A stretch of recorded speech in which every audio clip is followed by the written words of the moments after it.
And for a more in-depth look at that and some other top headlines, we're joined tonight by political analyst and publisher of the Quorum Report, Harvey Kronberg. Harvey, so good to have you on again. Let's go ahead and start. As Rena just mentioned, Ken Paxton is being accused of misrepresenting his legal address when voting. What impact, if any, will that have on the November election, or should it have on the election? I doubt that it's going to have very much impact. Typically, we frequently have residency challenges for political candidates, and they make a headline for a day or two, but then they tend to evaporate.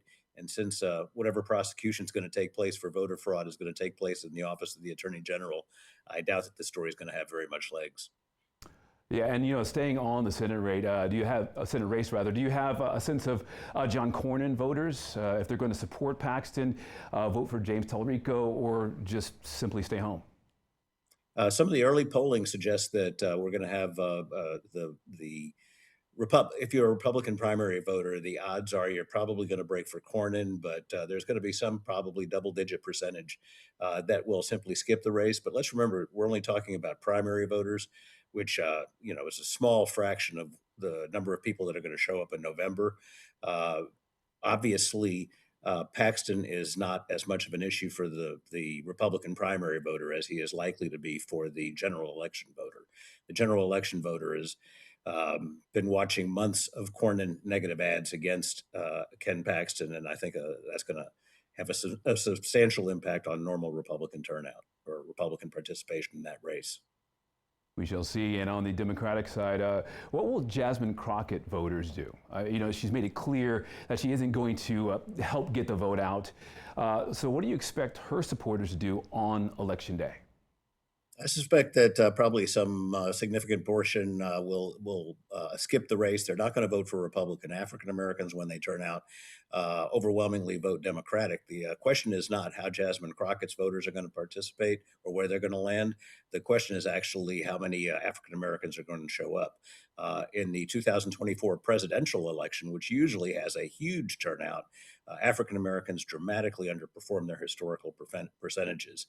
This is a midterm, so it's the big question is not where Jasmine Crockett's voters land, but how many African Americans actually participate. And let's bring it back to the present now. We've been talking about the future election. Right now, turning to Houston, where less than a week ago, ICE officers shot and killed a man. And so far, Governor Abbott hasn't said much about it. Now, this, of course, in sharp contrast to how he reacted when ICE killed two people in Minnesota. So what's your take? Why the difference here?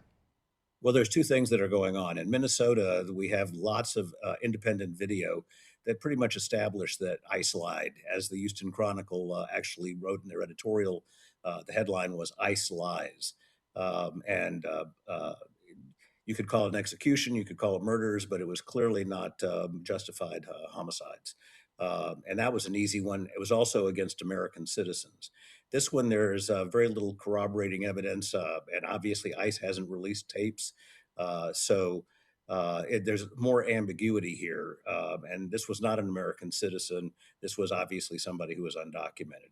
But more importantly, I think, is that the Republicans are struggling mightily to get their base to turn out.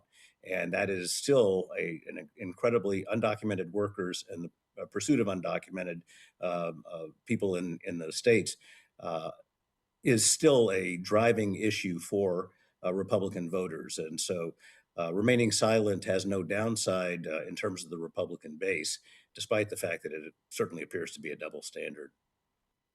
All right, Harvey, as always, we appreciate your perspective. Always a pleasure. Thanks, Charles.